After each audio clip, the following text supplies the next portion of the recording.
اللهم اغفر لعبدك آدم باجنيد.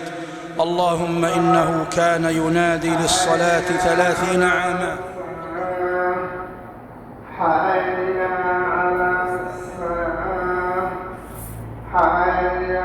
اللهم فاجعل مقامه في عليين، وأنر قبره ويسر حسابه. اللهم اجعله من أطول الناس أعناقا يوم القيامة. اللهم بارك في ذريته وأصلح شأنهم كله يا سميع الدعاء. اللهم وارحم جميع موتى المسلمين يا رب العالمين.